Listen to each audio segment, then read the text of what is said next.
narrative war during Operation Sindoor. And I asked Govt and Meta, so made this that despite both sides making all kinds of claims, one thing was very clear: the Americans played a pivotal role. Given this substantive difference of the factual data that was being put out there. Despite that, if you're seeing articles which are trying to play both sides, I think that is a problem. Nikkei Asia, New York Times, Bloomberg, WSJ, all these guys had Pakistani reporters. Where are you going to be not biased? I think barring Sky News. That also one person. One person. Indian origin billionaires, they only celebrate Diwali and talk about Mysore Pak and Halwa. That's all their role? We have a fairly large diaspora in the technology sector. It's a moment for all of them to stand up and be counted.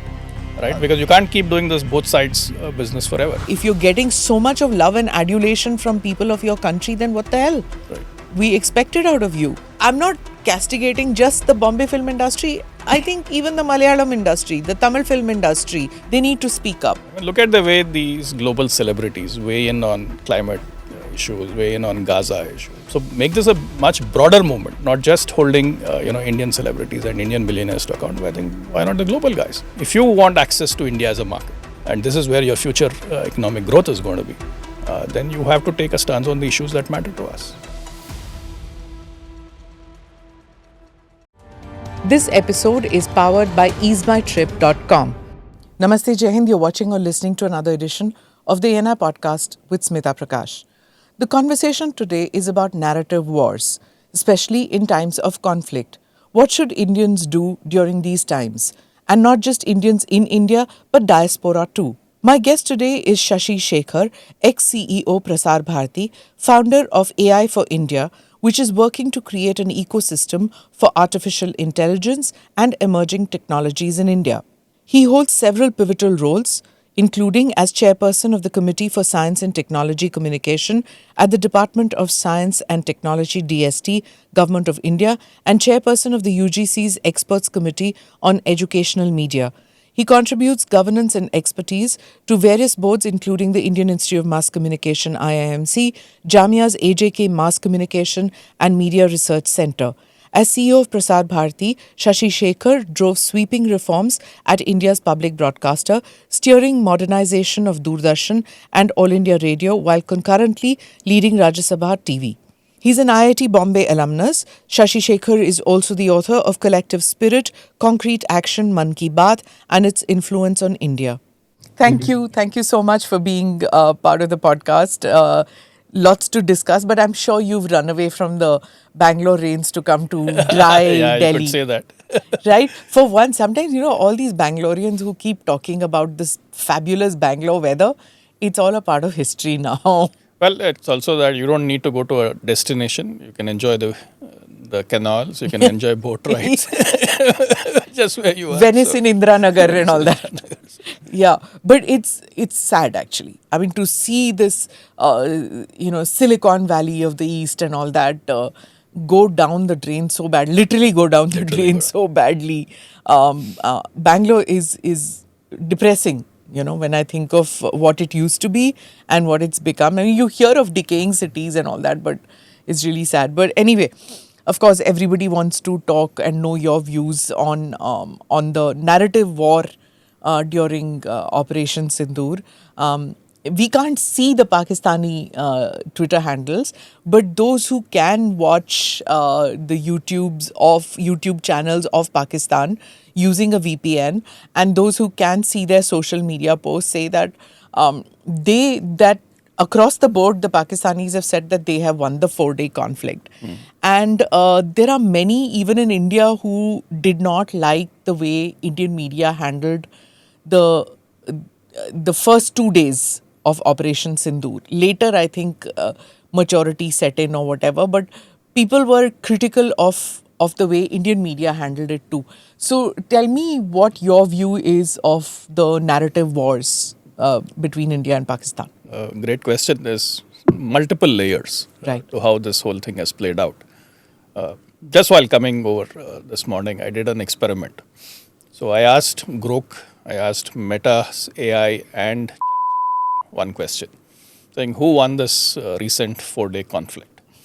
and very interesting, very different answers on all three platforms. And for example, Grok said, both sides made all kinds of claims. There's all kinds of disinformation. Nobody really won. ChatGPT said something similar, except that it was a little more diffused in its assessment. Meta was interesting, where it said that it's a complex, scenario. Though India struck very deep, and it was able to substantiate it. There wasn't much from the other side.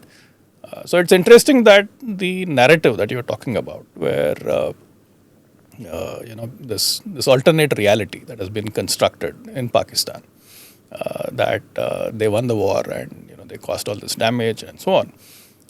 It has percolated and diffused itself so much that these AI tools are able to cull out information from various sites, maybe social media handles and so on, and have pretty much been taken in by that alternate reality. And I think it goes to this saying that you repeat a lie a million times and it starts to become the truth. Yeah. And I think that's what we're seeing. Also, the AI platforms, the more the narrative gets populated, and I think the first 2 days of Sindoor was this populating the narrative by Pakistan. They did a hell of a good job. And it's only later that people realized, and they must have been aided in this by the Chinese, right. Because all these Western media outlets, they completely bought the line. And then it was, this confirmation cycle. So Pakistan puts out that an Indian pilot is in the custody of Pakistan. Al Jazeera picks up that, quoting Pakistan. And then the Pakistanis who said that the wing commander was in their custody delete those tweets and delete those articles and then start quoting the Al Jazeera article. So, then what happens is that once they start quoting Al Jazeera, then that Al Jazeera gets quoted by Western media, then that Western media gets quoted by Pakistan. That finds its way into the AI platforms. Absolutely. I think you are seeing this phenomenon of, circular reference, right? Yeah. Where, and I think it goes back to what you said, the first couple of days.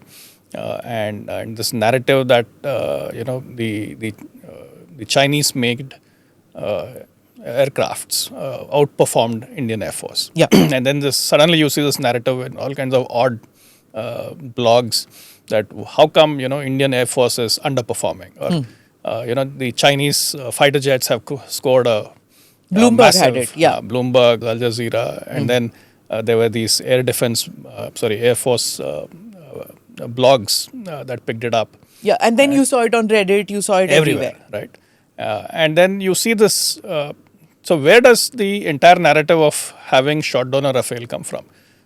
There is practically no single authoritative source, right? It's all the circular references. Time New York Times goes, somebody else then quotes Reuters back. So it's, you have this narrative that is constructed, and if where all of them are quoting each other, and you all trace it back. Finally, there is nothing there. You don't have a single substantive source where all this traces back to, right? And I think that is a phenomenon that played out. And as you rightly pointed out, the first 2 days, carried that narrative. This conflict, I think, was a little different from other conflicts, and I think that also has contributed to the overall what we are perceiving in the information domain, right? If you look at Uri, we didn't know when it happened. We got to know much later. When Balakot happened, of course, we got to know the next morning, but events didn't unfold in real time, right? And unlike both those incidents, I think in this one, things were different because not only did we know immediately what was going on, events were unfolding in near real time. And people were, so even though if, let's say, you had a tight control on the flow of information, people were seeing things happen, right, in their skies, at a distance and so on. And invariably, all of that was flowing into social media, onto WhatsApp, onto Twitter, and then, of course, onto the newsrooms and the TV screens. So given that nature, where things were unfolding in real time, where people were, not only reading about what's happening, some of them were even experiencing what was happening. I think that also added to this fog of information, I would say. which has resulted in what we observed with the Indian news channels, for example. Yes, you've written an article also on that. It's called Operation Sindoor. Information Dimension Emerges as Key Battlefront. So you can Google it for people who want to read the details about that. So tell us about this whole fog of war and the overload of information, overload of disinformation that happens, and deliberate sabotaging of the information warfare that happens also from. So lots of people are saying, this 2.5 front war everybody talks about. This half front was also the disinformation which was being done by Pakistan and from people in India who were feeding wrong information. Yeah. So tell me about that. I think it's an interesting phenomenon. Let me pick a slightly tangential example and come to this question. We've had this incident where this, I think, head of the political science department at Ashoka University was arrested because he wrote something, I think on the 8th on social media on what he felt about the whole war and so on. Now, of course, there are multiple views on whether he should have been arrested, not arrested. Anyway, that matters in the court. I won't get into that debate. Sure. But it was kind of interesting to me that I happened when I was trying to follow what he wrote on social media. I stumbled on a couple of social media handles of his students, who of course were distressed that he was arrested. And so one of the students, I don't want to reveal their identity because these must be minors and I don't want to jeopardize them. But this is what they write, very interesting. Professor Khan is the reason I study political science. He taught us history, our identity and so on. He made me rethink everything around me. I think this is a very important sentence. He made me rethink. And then I go a couple of tweets down to see what has he been teaching them, right? So this person, who's I'm assuming an undergrad student at Ashoka University, retweets 4 tweets, all of which seem to be of Pakistani origin. The first one says, not a single Pakistani I saw took joy in the Pahalgam attack. Everyone condemned it. Yet countless Indians on Twitter are openly celebrating the death of an innocent child. So that is the first tweet. Second tweet, Pakistan repeatedly called for de-escalation and offered support for investigation in Pahalgam. But India responded by committing a war crime by killing civilians. Third tweet I think is even more interesting. Cannot help but wonder to what extent has Israel hollowed out international law for India to feel confident to target civilians. So imagine the kind of, so when you say that there are people within India who are contributing to this narrative, I think it is happening at levels that we are not fully fathoming, and it's not just on social media, it's not just on news channels. It is also within the institutions completely within the institutions. So 2.5 front war, absolutely. There is a real half front that we have to deal with. If we were to just see one by one, if we were to see media, if we were to see educational institutions. So let's first, since you brought an educational institution, let's do with that. There is a left liberal mindset in most educational institutes, whether in India or even in liberal societies. Even if you were to see America, even though they don't believe in communism, right. But if you see, it's completely leftist ideology, which is there in all these liberal campuses. So, since you're an Andhra person, I'm going to tell you about this incident which I had. I had gone to Telangana during the last election. I was covering it. At that time, I met with several of these Andhrites, United Andhra, which it was, now in Telangana. They'd come back and, and I saw them. So I went to ask them. They said, we want to come and see, made this trip because we want to see what Indian elections are. So they actually, this group of Andhrites Telugu speaking, I should say, had come to back home just to experience what elections. And they were saying that we've come here, we don't have a vote here. We've come here, but we still feel Indian. Our children are completely, we can't understand our children. We made that thing, we made the move 25 years ago, 30 years ago, we made the move. We went out there, got our green cards, got our citizenship so that our kids have a better life. when we went 30 years ago. They're completely different from us. We don't understand them at all. They went to these liberal campuses and they have completely brainwashed those kids against India. And they said that they actually dislike their Indianness. They don't believe in our religious customs. They don't believe in what we do. Their disgust about the current BJP government in India has translated to their disgust about India. Right. And this was about 4 or 5 couples who were all talking, and their children were all in these fancy campuses. So this was the nature of the campuses in the West. And you're seeing what happened with the Israel-Hamas conflict, what happened to the students there. Right. But it's also there about India. Their translation of a right-wing government, anger against a right-wing government in India has become an anti-India stature, anti-India stance. People from here who have gone there to teach in those campuses can only teach if they have that bent of mind. An anti-Modi or an anti-BJP bent of mind will only get a job in those campuses. And they seek them out. This is what is happening. And that gets translated in articles that I'm seeing coming out from these campuses of so-called intellectuals. And some of them, some of them like well into their prime now, who have no validation about their academic credentials anymore in their own country. Now they are preaching to us from that country. And just because they're Goras, some of them, they get validation in our media. Right. No, I think it's it's a phenomenon that is playing across campuses in the US or campuses here in India. And as you rightly pointed out, there is that dominant slant of thinking, of thought, ideological or political or whatever you want to call it. And that is definitely influencing this generation. And hence you see, these kinds of social media posts.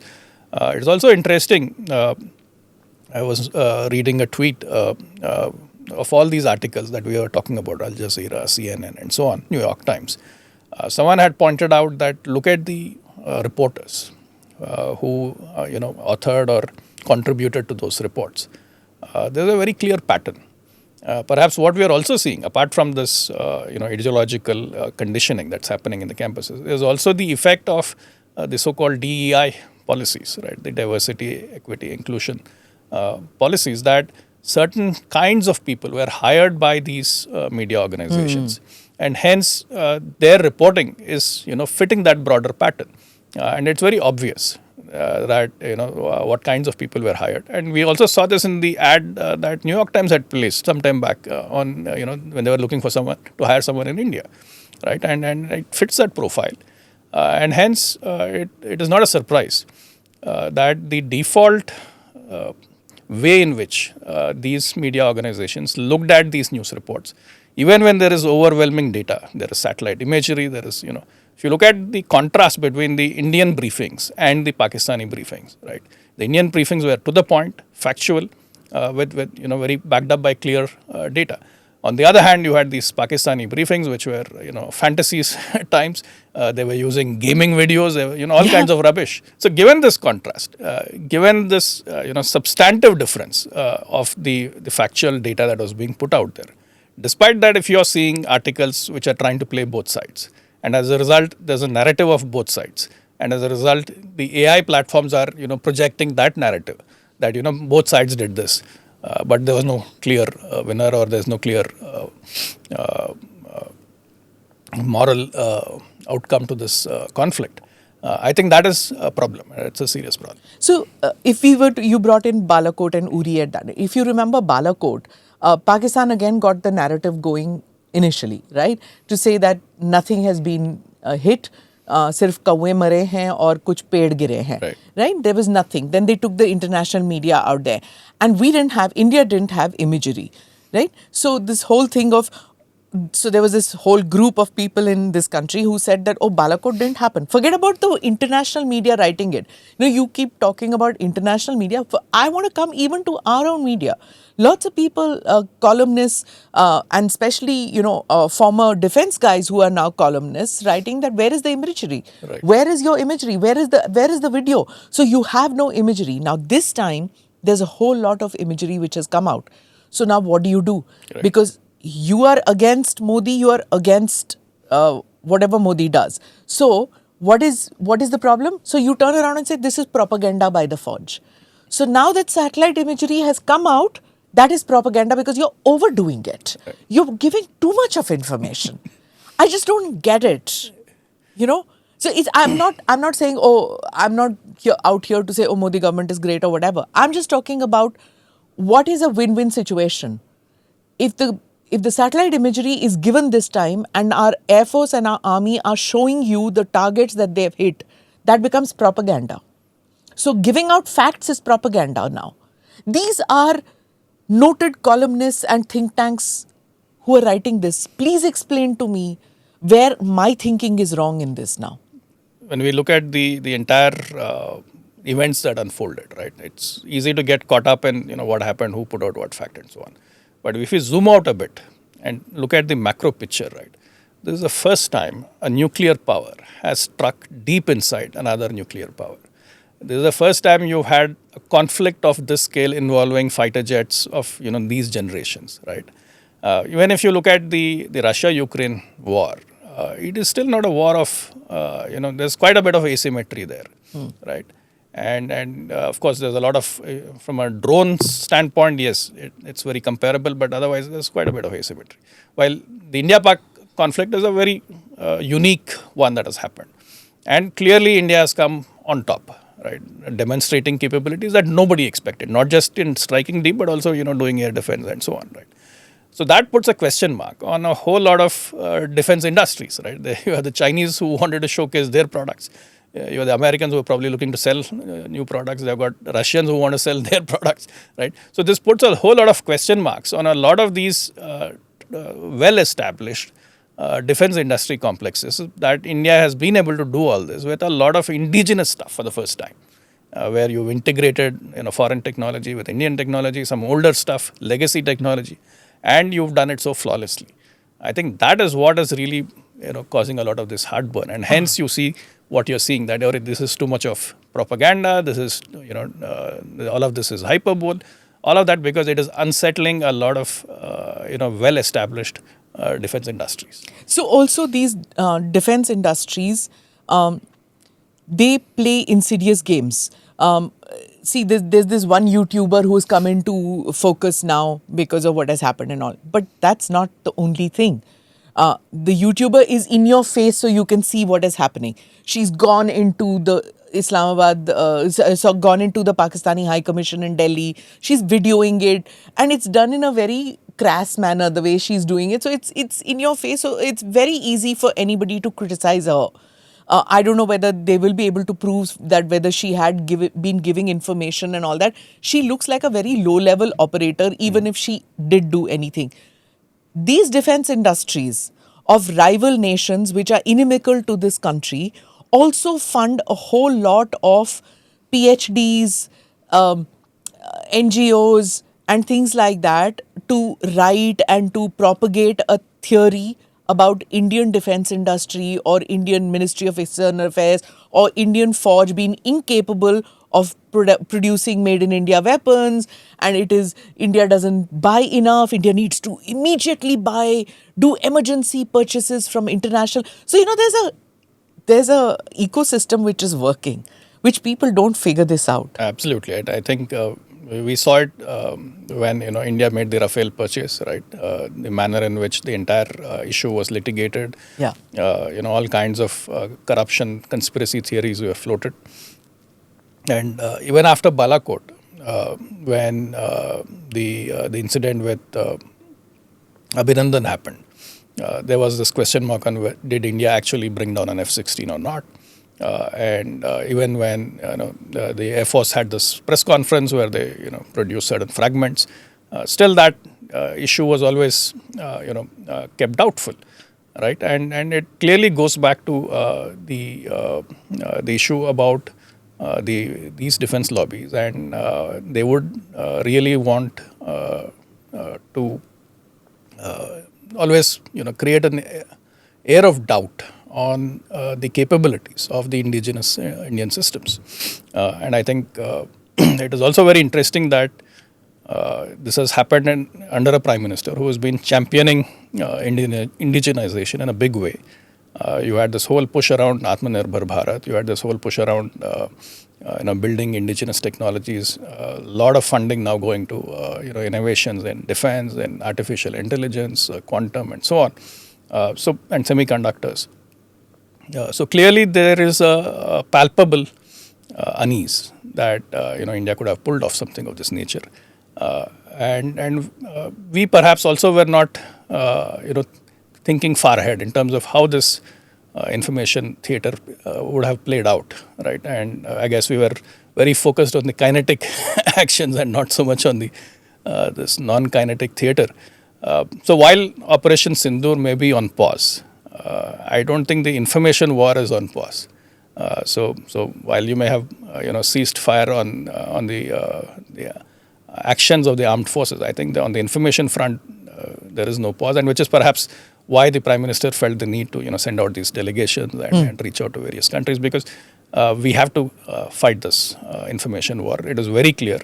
When I looked at the entire body of articles on the Chinese Air Force doing so well, Chinese defense products doing so well, their stocks going up, all kinds of articles popped up. So they all trace back to an article published in China. I think the China, there's some publication around space and aviation defense. And I think all of this traces back to that one publication. So I think that is what. And then it finds its way into all sorts of experts, and everyone has an opinion on it, and so. Yeah, because as soon as these domain-specific, websites put out these technical specs on why this aircraft is good and why that aircraft is not good and why their J-10s worked so beautifully, etc., that finds its way into think tanks and into academic institutions in Southeast Asia, which are funded by China, surreptitiously, overtly, covertly, whatever. And then they have their professors working out here. It finds its way there. From there, it finds its way into the media outlets in those countries. From there, it gets picked up by lazy journalists in our country as well as in the Western world. If you trace it back, you know where it came from. Absolutely. In fact, I miss pointing this out when I asked Grok, ChatGPT and Meta. So ChatGPT made this, that, despite both sides making all kinds of claims, one thing was very clear. The Americans played a pivotal role. Salam. So that just tells you, like how, did it. Okay. how the narrative is established. And now it is no matter of record because AI says it. And these days you have this new trend where people are, in fact, I noticed it right through the night of 8th and 9th, right, when most of the misinformation was going on, that people were constantly barraging Grok, saying, Grok, is this true? Grok, is this authentic, right? So that's a new phenomenon that didn't exist 3 years back or 4 years back. Yeah, and these are grown-up adults who are not using their brain to understand that it's not necessary that everything that AI gives you is factually correct. Please don't absorb it. It's just that. It's like, but that's the fact of life. This is what is going to happen for the younger generation. This is what worries me. That you're not only is your professor now biased when he's giving you information, your AI sources are also biased. Sources of information are also biased. And I know you guys are fighting that battle as well. It's hard. And it's not easy. And when one other phenomenon, which again I observed during these 4-5 days, was that a lot of the conversations on WhatsApp groups tend to be between people living in India and people living in the US or other parts of the world. And invariably, a lot of the diaspora, their exposure to the international media is very high.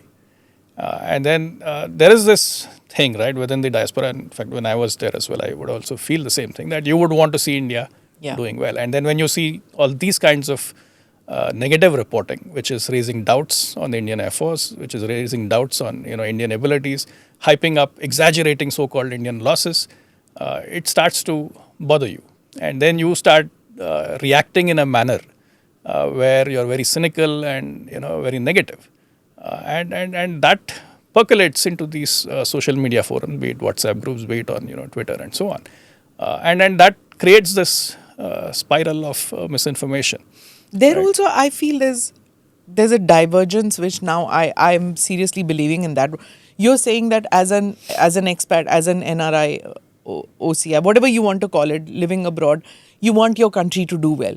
Not everybody thinks like that. There are many who want to see that, oh, it's really not doing all that well. That's why I'm justified and having left. Right. You those who are in their midlife crisis moment and they are in that inflection point, should we go back, shouldn't we go back, because many say, "Arey, come back to India, let's go back to India." There are many who move back. Right. They're saying life is great out here. you know I have somebody who comes and does the dishes for me. He takes out my garbage.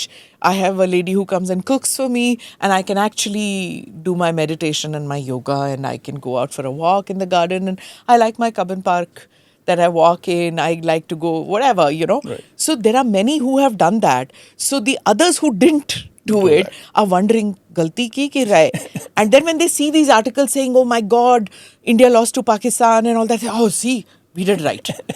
Good. If it's India still getting bashed by Pakistan. Yeah, I think some of that also plays to it. But I think the net effect, the overall effect of all this chatter on social media is what we are seeing in these AI models and what we are seeing in these articles with a certain line or a certain bias to it. But it is also interesting that some of the international media that reported on this, especially the Financial Times, for example, I want to call them out because they tried to bring in the whole religion angle. Tried to make this somehow as if this is about Hindus settling scores, right? And so you had this big read on Financial Times, which tried to bracket the democratically elected prime minister of the world's largest democracy with the army chief of Pakistan. I mean, where is the moral parity there, right? But the religion is what? It was the other way around, right? Yeah. They came and asked whether they are Muslims or non-Muslims. Exactly. No. So okay, by so describing both of them as religious strongmen and somehow trying to locate this conflict as something between two individuals who have very strong religious feelings, I think it is an absolutely absurd way of framing the whole issue. And I think that's the other insidious dimension to what role the international media has played. That not only have they contributed to the misinformation, not only have they tried to create this narrative of both sides, but they've also tried to inject this religious angle, which and somehow bracket the army chief with the democratically elected prime minister. I think it was really absurd. Yeah, and also that again fed in from the Pakistani narrative, because they said, oh, why are Indians so upset with our army chief talking about religion and about two-nation theory and all that? We've never made we've never said that this is not us. We believe in the two-nation theory. We believe in that. And after all, you also have a right-wing Hindu government out there, nationalist government. So what is your problem? You're also like that only. So it started from there, got picked up by the UK media. That UK media gets picked up then by American media, and then they start feeding on each other. This incestuous relationship that happens with American and British media, where they just like across the pond, they keep feeding on each other. And the net effect of that is what we are seeing within the political environment here, right? That for a conflict of this nature, for a moment of this nature, where the entire country is united with the government, you have these stray political voices which are picking off this narrative and then trying to use it to score political points. And I think that is the unfortunate part, that where we have the two and a half front war, where you have elements within India who are picking on these narratives. And then trying to politicize what should have been a solidly national movement, where everyone is behind the government in terms of what has happened, what we did, and why we did it, and ultimately pointing that the roots of all this is because there were terrorist camps in Pakistan, and these terrorists from Pakistan were are carrying out attacks in India. I think that message is somehow has to be reinforced, and I hope these delegations that are going are going to do that. But I know of a couple of stray comments have come in from one particular party, and that also one or two people from that party. But otherwise, by and large, I think it's been. I at least am terribly proud of the political parties who have behaved so maturely during this crisis. Rare moment of unity that we're seeing. And they've been riled. I mean, Asaduddin Owaisi has been called all kinds of names in the past, and he's come on the podcast twice, and at no point of time did I feel that he's an anti-national. I've never felt that about him. He's catering to a particular audience or a particular vote bank. I get that for politics he does that. But in this crisis, his voice, Shashi Tharoor's voice, and several others who have, stood up and stood against a whole lot of advice that must have come to them from their own political parties. Right.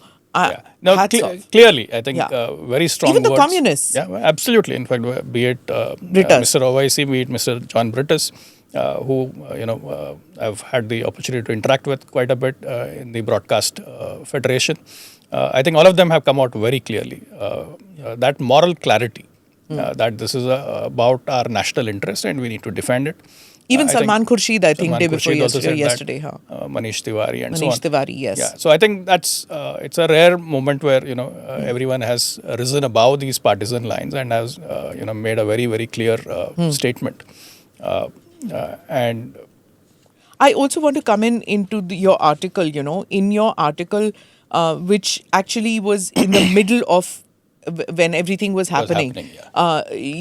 Quite naturally, you were upset with the Indian media at that time, and many people were. I get that. I'm not going to defend the Indian media for that 24-hour period. The only thing I will say to it is that a number of mistakes from all quarters shouldn't have happened because we have experienced this before. There are some guidelines, there are some SOPs. We have learnt from previous mistakes and previous experiences, whether it is Parakram, 2611, Kargil, Balakot, Uri, whatever. We've learnt from these experiences. We all should have known. One, you've praised the PIB in your article for busting fake news and stuff like that. There also some mistakes happened. They busted news which later, after a couple of days, came to know that there was truth in that. Like everybody was angry with the news channels which said that Karachi has been bombed. And I said, galat kiya, there has been nothing. Couple of days later, we got to know that it was indeed bombed. There it was, right? So those channels were right. The only mistake they made out there was that it was not the Karachi port. It was the cantonment. So what happened was that there was a grain of truth, but it was said so loudly and probably in a crude manner that it got lost in that, and they had to take the brunt of it. There was also a lot of information which was being fed to them because disinformation is also part of a warfare. Churchill has done that during the war. In fact, I was going to come to that. The Americans have done that during the wars. If you remember, weapons of mass destruction never found. Absolutely. Right? So Saddam Hussein attacked for while OBL was sitting in Islamabad. Right? So, or near Islamabad. But what I'm saying is that somewhere at that time everybody was angry, but in retrospect, I'm willing to maaf karo them a bit. No. So in fact, I was going to come to that. I think, in fact, the criticism in my article was not on the disinformation. I think disinformation is a legitimate instrument of warfare, and we were at war. And to whatever degree Indian media outlets contributed to that disinformation, I think is legitimate. I was not even commenting. In fact, that is fine. I think the criticism was on a few things, news of events in India, which perhaps they should have been more cautious about. Right. For example, there was this breaking news that there's a suicide terrorist attack at, I think, Udhampur or one of the bases. Badami Bagh or one of the cantonments. Right. When then it was subsequently negated. Then there was this claim that tanks have started to roll from Pakistan towards Jaisalmer border. I think again that was also immediately busted. Then there were a few, especially that period, night of I think 8th and 9th. Yeah, right? that one night there was too much. While events were happening, some of the news channels, obviously they had reporters in that vicinity. Our jets have now started to take off. Right? I mean, this was clearly in violation of whatever SOPs and protocols, that you don't comment on exactly what's happening, right? And that too very specifically from this base or from this airstrip. So they shouldn't have done that. The other thing was the live coverage, right? I think there perhaps in that dilemma between what is newsworthy and where you should draw the line, I think some of them lost their moral bearings. For example, there was this reporter in I think Jammu who was live on air while you could hear the blast.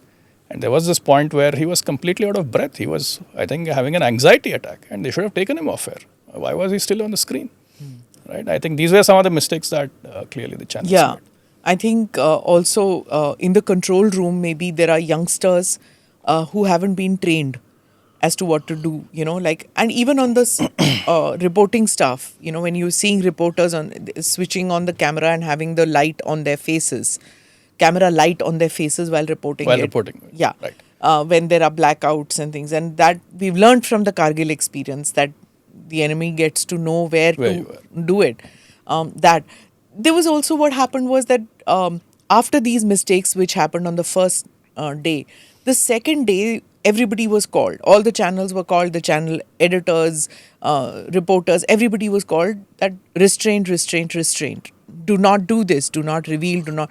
So immediately protocol, came in, and now I can reveal it, I guess. All the channels were told what to do, what not to do, and everybody followed that to the T. But what happened was that in social media, everybody's a warrior, right? Exactly. They all have cell phones. So they were doing this, drones are coming. What are you saying? Cessation of hostilities have happened. Right. What are you saying?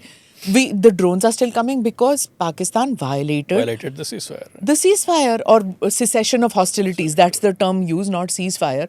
They violated it. So now, what are we supposed to do sitting in newsrooms, right? So some people, because they had guidelines, so they just said that drones are coming in, but they didn't show the visuals of the drones. But drones were coming in, they were being hit, and this was happening. So now this is the first social media war, if we want to term this as war, that has happened. Yeah. So now everybody has to figure out how to deal with this. Yeah, well, so as we said, there's a new normal. I think there's a new normal on the information front as well, right? Yeah. That where you have, these, first of all, this is completely new, right? That nobody has crossed the border, nobody has crossed the LOC.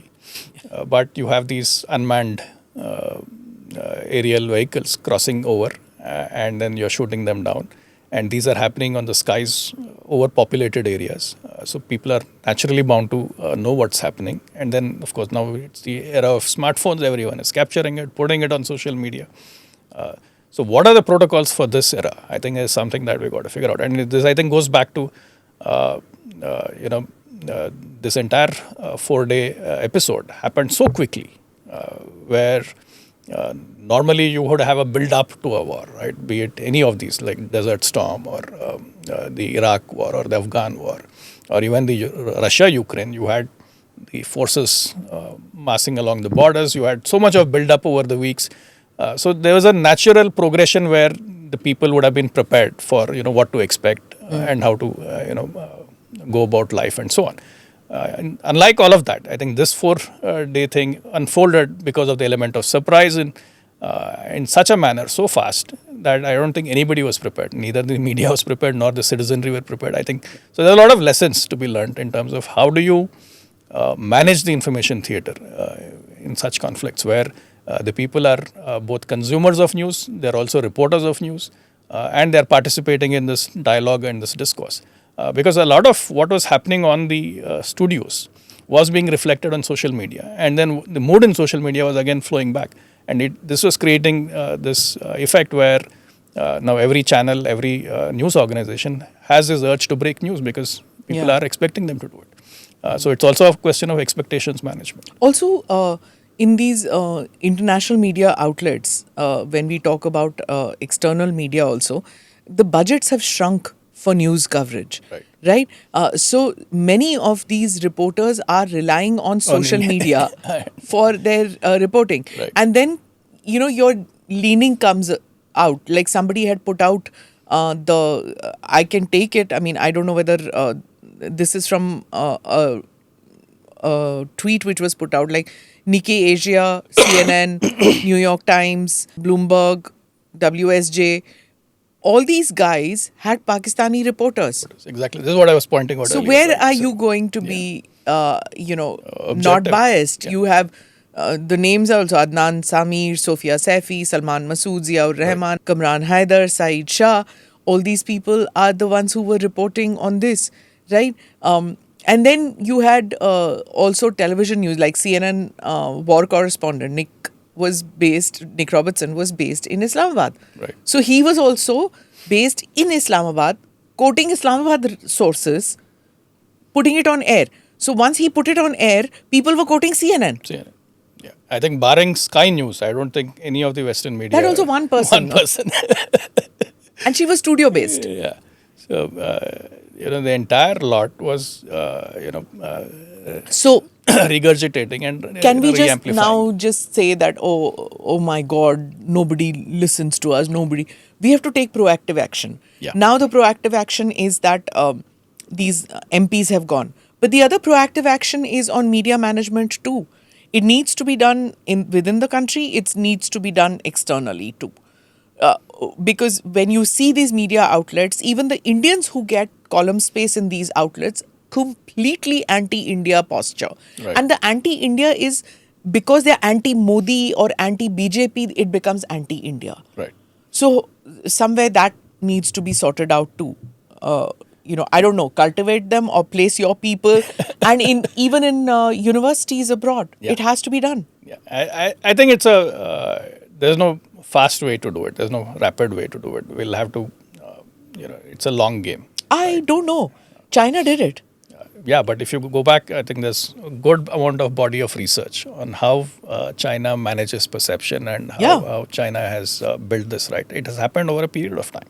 And if you look at it, they've done it at multiple levels, at institutions, individuals, technology, and making sure their business interests align with many of these organizations. So it requires, and then of course diaspora, right? So in all these dimensions, if you look at, there are two very comprehensive studies that have been done on the manner in which China has gone about doing this. And I think that is what has got them the leverage that they have today, because they have all these experts who have been placed at various institutions, and they've been on their patronized in different ways. I won't say payroll, but multiple ways. And hence, when the time comes, their narrative, so quickly gains currency. So to get there, I think it'll take us a while. I don't think it'll happen immediately. But yes, we need to start doing that on these multiple fronts. There's no escaping that. But I get that, what you're saying, that China has been doing it for a long period of time, so it takes time and all. Why should we hesitate? We have all these billionaires who are from India, Indian origin billionaires. Right. What is this? They'd only celebrate Diwali and talk about Mysore Pak and Halwa. That's all we have to, that's all their role? Or when they come here, we'll give them their samman. Right. We expect more. Yeah. We expect more from them. Yeah, absolutely. And I think the fact that we have a fairly large diaspora in the technology sector, with fairly large digital platforms, I think the threshold is much lower for us to get this shift going. So I think it's a moment for all of them to stand up and be counted, right? Because you can't keep doing this both sides business forever, right? You have to take a moral stance at some point. We expect it out of them. Yeah. At some point of time, you studied in the IITs out here and you studied in the IIMs out here. You owe it to the country. And fine, you went there, you've done it. America gave you superb, exposure. They recognized your talent, which probably your own country didn't. But the country spent a lot of money on your education. I'm sorry, I'm sounding a little preachy, but I really expected. I'm going to read out a tweet. Great Bong has written. Now he's in America. He's an Indian in America. He says, which brings us to the Indian American billionaire class, especially the Sundar Satya Srinivas types, the ones who dot Silicon Valley, sparkle on conference panels, and get accused of not doing enough for their country of origin in the way the Jewish diaspora, who are also US citizens, do for Israel. They stay silent during Pahalgam and do not spend money in the right places to further Indian interests. The expectation is that having cracked the capitalist cheat code, they would now use their riches to nudge geopolitics. But we forget these people are billionaires only in money. In their souls, they are still middle class. First generation Indian immigrants carry a unique trauma. They once stood at a US visa counter and said, I will return to India after my studies. Decades later, they are still afraid of being caught. They've caught, he's saying euphemistically. They fear that showing open allegiance to India might somehow make the US revisit their entrance interview and then take back their H-1B retroactively. H-1B, green card, whatever they are. We misunderstand the Indian American billionaire. Their dreams are modest. Own a franchise cricket team or get Shah Rukh Khan to dance at their daughter's wedding. These are not acts of empire. They're just deluxe versions of your uncle's bucket list back in Pune. Real power, world-shaping, memory-bending, Wikipedia rewriting power terrifies the middle-class Indian soul. It is loud. It draws attention. It makes you a target, like Musk is. Better to build a unicorn than a legacy. Better to be loved at Davos than feared in DC. These billionaires grew up fearing their manager's performance review, their neighbor's gossip, their auntie's unsolicited opinions on their life choices. Even now, they are haunted by the great middle-class ghost that whispers, what will people say? And so they build, invest, disrupt within their little sandboxes, but dare not declare. They don't understand that privilege of being a billionaire is not caring what people think. It is deciding what people think. They don't have to fit in. Others must now fit in into their world that they build. Will that change? Maybe. Maybe in a few generations, Indian Americans will finally exorcise the ghost of their origin story. Their children and grandchildren may grow super rich, come to terms with the hyphenation of the American and Indian within them, and internalize the phrase, memory is policy. Collective memory drives political action, and that identity, not just income, defines who we are. And until that happens, don't expect any help from your super rich NRI uncles and aunties. That hits so hard. All of us who have NRI aunties and uncles, yes, sorry. Yeah. This But is I it. mean, I know where it comes from. but there is a segment which is, I think, now standing up and being counted. I think there are these are professors in certain universities, people who have started a few startups who are speaking up. So it's not completely bleak, but yes, it is small. I think it needs to become much larger. It needs to become a movement where these big guys also stand up and be counted, because when they can take a moral stance on other issues, why not on this, right? Because at the end of the day, why are we here? We are here because of terror that is originating from Pakistan. Pakistan, who has made terror under the jihad under the nuclear shield, matter of state policy.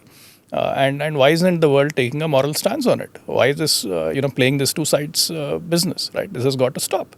And I think this is something that, these big guys need to stand up and make their voice heard. And if I'm being sarcastic, or if Great Bong has pointed it out about the billionaires in America, the billionaires here too. The people who get so much of adulation from street. When I'm saying street, I don't mean it pejoratively. I mean Indians, billions of us who watch films, who watch cricket, who football, we expect our icons to speak up. Right. And I think it also goes back to self-interest, right? Because this India story cannot be guaranteed unless we have, sorted this issue for good. And the only way this issue is going to get sorted for good is when we create a body of opinion right across the world, which says that this is morally unacceptable. Pakistan cannot continue to have this, duplicitous state policy, and this has got to end, right? And because if you don't do that, there will continue to be frequent terror attacks. Every time there's a terror attack, now there's a new normal. The PM has very clearly said that it will be met with a response. It will be treated as an act of war, right? And that then jeopardizes the entire India story in terms of what we want to be as a economy, as the third world's third largest economy. So when you have the diaspora who want this connection back with India, and they want to there are economic interests that are both abroad and here. Then there are these billionaires here, these celebrities, be it the entire economy around cricket, the entire economy around Bollywood, the entire tech economy, for example. All of these, the only way they're going to thrive is when we have a stable environment. And the only way we're going to have a stable environment is when we find a lasting solution to this question of Pakistan. And hence, it is in their own self-interest to take a moral stance. Because if you don't take a moral stance today, your interests are going to get affected tomorrow. Also, Indian billionaires need to speak out. They are donating to these campuses in India and abroad. And if those campuses are funding anti-India propaganda, right, absolutely, that funding needs to stop. Absolutely. And they have India chair and stuff like that, correct, in these countries. And if those campuses are producing and they're funding research, they're funding PhD students who are working against India on topics against India, casteism, communism, communalism in India, etc., all the fissures, enhancing those fissures and capitalizing on those fissures, they need to stop it. There has to be some moral price to pay, And time has come. I think time has come. I think your podcast, and I hope others speak up, and there is moral pressure on all of these guys. No, and we all speak up and act. Those who speak out lose out. Let me be honest to you. Those who are speaking out, they don't get book deals, they don't get junkets to go abroad and stuff like that, which happens. I'm not talking about myself, so I don't want hate coming on this. I'm talking about the others. Those who do, they don't get it. You'll see all these book events and all that happen. They don't get that. Right. The publishers, they're all, you scratch my back, I scratch yours. Correct. It's those. You write on Israel-Palestine conflict. They're actually having conferences now on that. Right. Carrying bags which will say Palestine and all that, but not in, this doesn't bother you? Yeah. On Pahalgam? You won't talk on that? I mean, it gets me emotional. I guess that's not the way to deal with it. Maybe one has to be clinical. But now I just feel that it's time to just let these sleeping dogs not lie.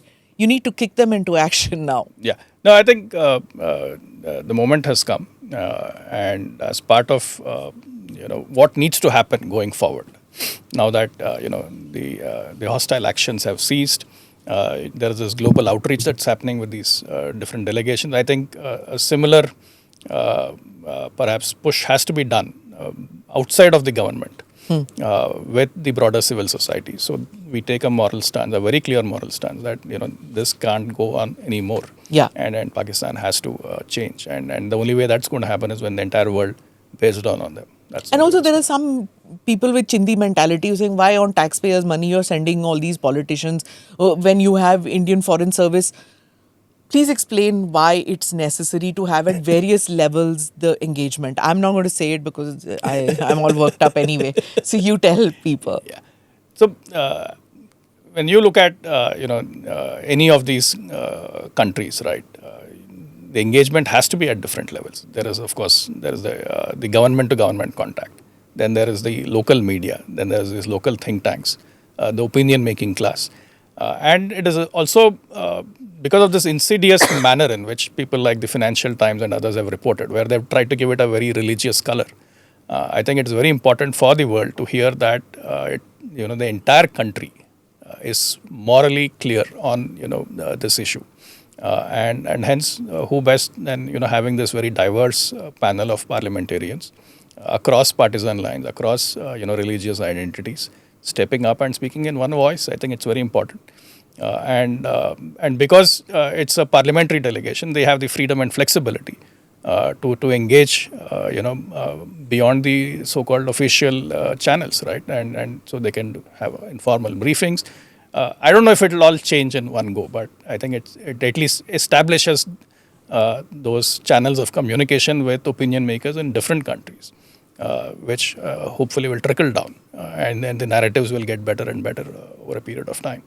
But then, yes, this is not a quick fix. We still have to do that long, hard work of penetrating the institutions and in waves. in waves. It has to happen Has to continue to simultaneously in various levels. And if this time parliamentarians have been sent, within a couple of weeks there should be another wave of writers, sports persons, film actors, Hindu, Muslim, Buddhist from this country, Sikhs who represent various stratas of society as well as achievements, who need to go out and tell the world that this is not something that Indians will take lying down, and put the Indian story out. Yeah, absolutely. In fact, perhaps one idea that can be considered is, the PM has spoken about this, how music concerts have become a big phenomenon, live concerts, right? And then you see all these concerts that are held for peace and all kinds of abstract ideas. Yeah. Why not a concert on putting an end to this form of terror where you're using the nuclear blackmail to pursue this policy of terror? This non-kinetic should include these two. It is something that India has to pursue this. And there's a group which says कि अरे पाकिस्तान क्या है, खत्म है. For them this answer has come, ये खत्म नहीं है. Right, absolutely. So people who thought that you can take the eyes off the ball and it's China one has to focus and not Pakistan, realize that Pakistan has this ability to strike like a viper constantly every 7 years, and they do this. So never take your eyes off the ball with this snake in our neighborhood. Yeah. It's going to happen. Yeah. There are two things that I wanted to point out, just to zoom out a bit on what has happened. If you look at the period before the May 7th, right, before the actual action happened, there was a lot of speculation on what is India going to do, what is the Prime Minister going to do. And in between you had a global event which the Prime Minister hosted. If you look at his public statements, he went to Bihar and he made a statement, then there was Man Ki Baat, and then there was this long gap, and then there was a news conclave where he made this very interesting point, now Bharat ka pani will flow according to its interests, and it will stop when it's in our interest. And the same thing he echoed later on, recently in his address to the nation, where he said that blood and water cannot flow. So while there's this entire debate on who won this conflict, and the disinformation and the narratives and all of that, he has shifted the Overton window on the Indus Water Treaty. I think that is significant, right? That's a big geopolitical move, and it's not the clock is not being turned back on that. So no matter what, if Pakistan wants its water, it has to come back to India on its terms, on India's terms. Yeah. And I think had India just done that and just sat quiet, I'm sure there would have been immense international pressure on India that, how can you play politics with water? How can you, it's such an... There's been no pushback internationally. There's been no pushback because the Overton window has shifted. I think that is the other aspect of this entire operation, that not only have we struck deep, not only have we established a new normal, we've shifted the Overton window on water. I'm still holding my horses on that. It could be that for now they have done it, but I don't give less credence to Pakistan's ability to turn the narrative even on this. All that's needed is for them to show, babies not getting water and homes, parched and all those things, khali, ghada, those kind of things, and no food in the pans and all. We've seen that kind of propaganda work, and I don't put it past them to start doing that. And the Western media buying it and putting pressure on India. I mean, you saw what happened with the pressure that happened that night when Donald Trump went and tweeted Right. 20 minutes before the Indian Prime Minister was supposed to talk. Right. And you saw the pressure that happened on the Indian establishment there. And and then the whole thing that, oh, did we tip off Pakistan before or after? All this happened. So I don't put it past the Americans to buy the Pakistani propaganda on water either shortly. So be on guard that right now maybe the world is believing us as far as the water is concerned, but I don't see it. It's all, look, it's a transactional relationship with America.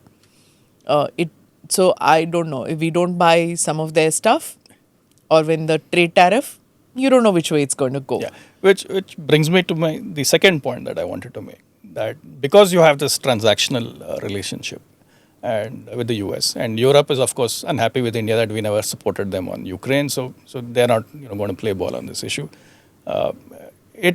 I think underscores the importance on why we have to continue to innovate in our indigenous technologies.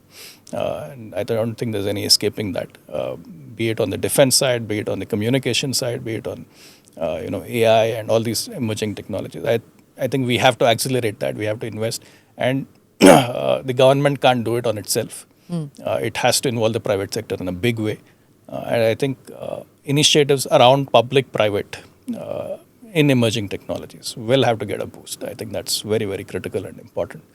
There are a few interesting technologies. And purchase orders for those who are already in the absolutely in the business. Yeah. And regulations brought down a little bit. I mean, if you look at space, for example, I think we did a phenomenal job. Space and drone are two areas where by liberalizing the policy regime and allowing the startups to play in there, I think is paying off, and we're seeing that. Right? And clearly the conflicts of the future will be heavily unmanned, heavily involve robotics and AI and technologies playing in the background, where maybe nobody crosses the border, but all kinds sorts of stuff happens, and so we have to get ahead in those sunrise sectors, and I think the only way that's going to happen is for the government to involve the private sector in R&D in a big way for defense.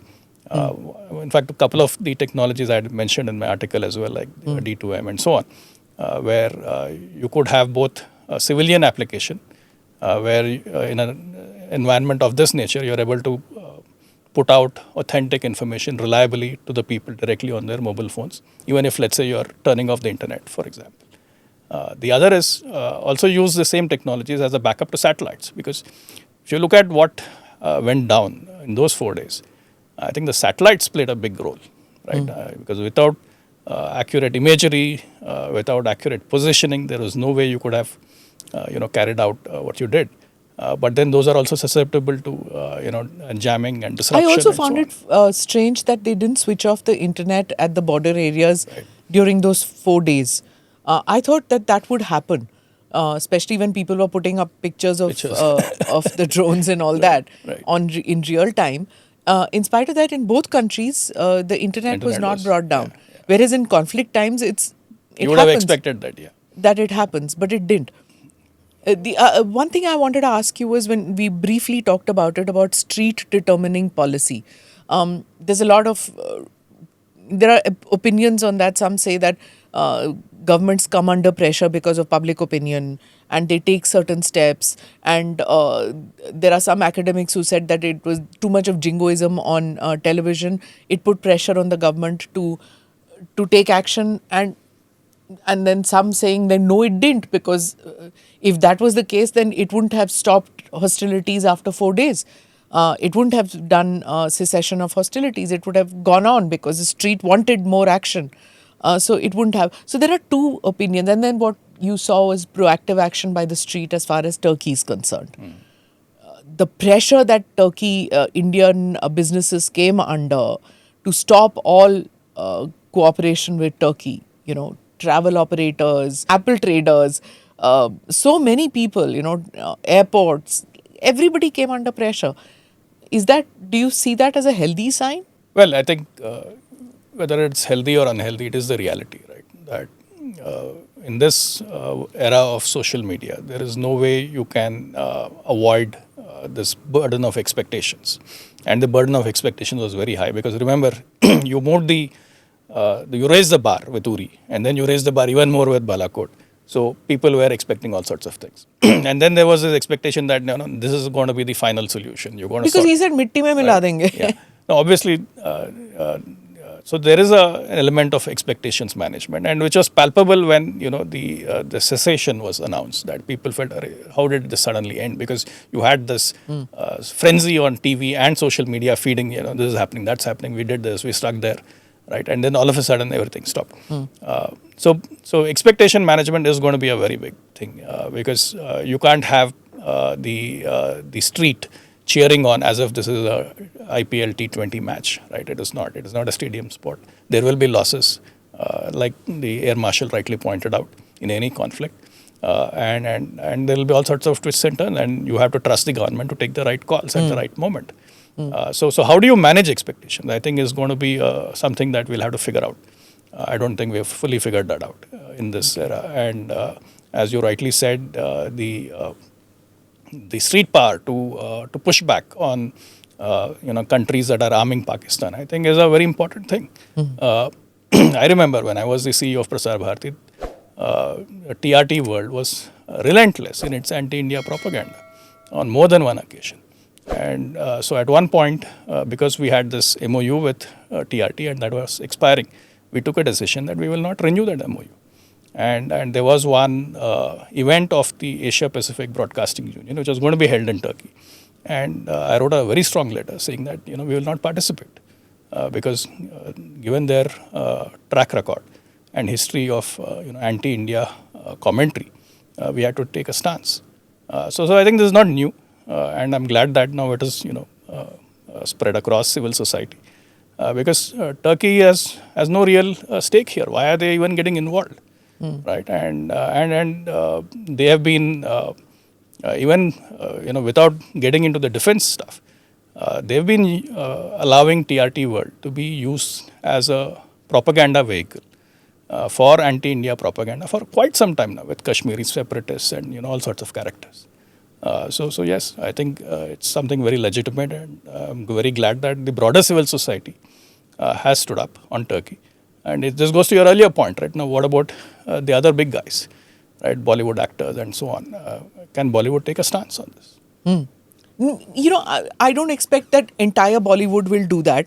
But people should look at themselves and say that, if we have a responsibility towards our country, there's a social responsibility we have. PR companies may advise against it. I might lose a couple of movies. Dubai may not invite me for their film festival. I may not get called by whatever India-Pakistan associations in the US for music concerts. But I need to... Meri mitti mujhe bula rahi hai. You can't help it. There is something called nationalism. If you're getting so much of love and adulation from people of your country, then what the hell? Right. We expect it out of you. So I'm not castigating just the Bombay film industry. I think even the Malayalam industry, the Tamil film industry, Bengalis, whatever, and music industry. These are people for whom, who are making money or whose survival depends on millions clicking their music sites, going for their movies. They need to speak up. They need to speak today, and they need to stand united with the country. We are in a quasi-war-like situation today. Yeah. I think this should go beyond just India. We should, look at the way these global celebrities weigh in on climate issues, weigh in on Gaza issues, and they are literally, I think, blackmailed into taking a moral stance on some of these issues where probably it means nothing to them, right? So why not on this issue of, the kind of terror that Pakistan has been perpetrating, right? So make this a much broader movement, not just holding Indian celebrities and Indian billionaires to account. But I think why not the global guys? If you want access to India as a market, you want access to the world's largest democracy, and this is where your future economic growth is going to be. Then you have to take a stance on the issues that matter to us. Yeah. Yeah, I think Hollywood is another place that I just saw the latest Tom Cruise movie, the Mission Impossible, last one in the series. I think the last one, I'm not sure though. And it was the same. They talk about India and Pakistan as one of the nuclear countries, and it comes twice in it. And it's India and Pakistan is said in the same breath, but the flag they show is of Pakistan every time as a nuclear power. How many Pakistanis are watching Tom Cruise movie, and how many Indians are watching it? Right. So, and you have so many Indians working in Hollywood. Right. I'm sure in the graphics department of that same movie, there'll be so many Indians. I'm sure all the back-end graphics were probably done in India. Done in India, by probably. Prime Focus or Or one of these Indians guys. kahin na kahin to hai udhar, right? But the flag that comes in again and again, it comes in 2 or 3 times. I noticed it twice, but I think it comes in more often. And it's said about North Korea, or talk about all the nuclear powers, but the flag comes in is of Pakistan. And it's like Pakistan and then comes India. I know it's a very minimal thing, but these little things matter. Absolutely. And in fact, I see this in several of the OTT platforms as well, where the narratives very subtly are leaning one way and not the other. Yeah. And I think it's time we took a strong stance because we are the largest market for all these guys. I mean, the US market is probably flat; it's barely going to grow. Yeah. China is close to most of these guys. India is the destination, and hence you want the Indian market, you want the Indian consumer, then you've got to take a stance on your issues content needs to change.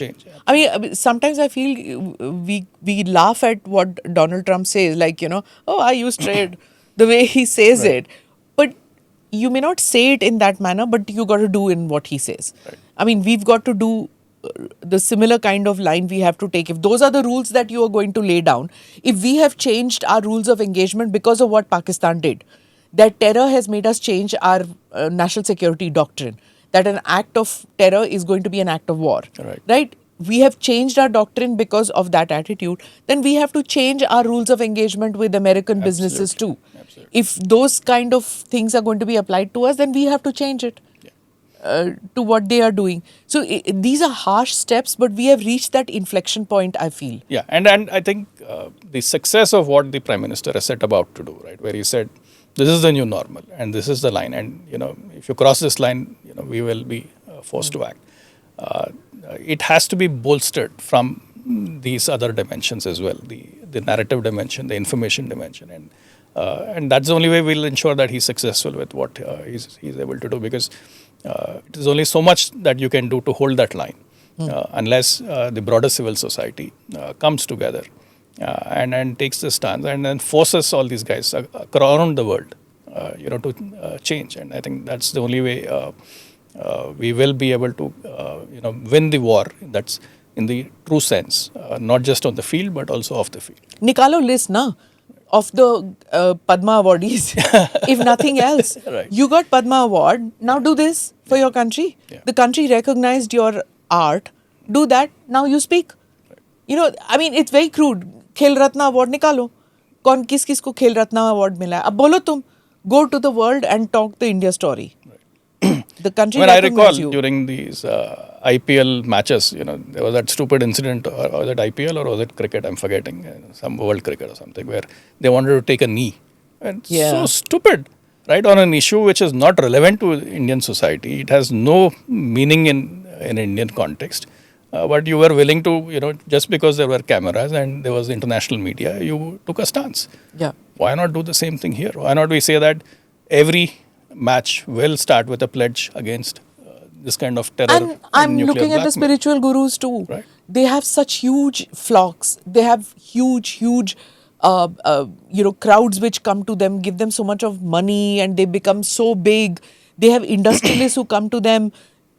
Get your industrialists, get those sportspersons who come to you, get those actors who come to you, to speak. Right. They have so much of impact. So I just feel at this time, if you are a leader of any sorts, you need to speak up about the India narrative. Absolutely, and take a public stance that we will not tolerate this kind of terror with nuclear blackmail anymore, and that becomes the moral judging point for a whole host of things, be it products, be it movies, be it content, be it sportspersons, right? make it an issue on which people need to stand up and be counted. Right. On that note, thank you so much, Shashi ji, for Thank you. coming to the podcast and speaking to us about these troubling times that we are in and how to deal with it in the months and years to come. Thank you so much. Thank you. Thank you for watching or listening to this edition of the ANI podcast with Smita Prakash. Do like or subscribe on whichever channel you have seen this or heard this. Namaste, Jai Hind. This episode is powered by easemytrip.com. Click here to watch the previous episodes.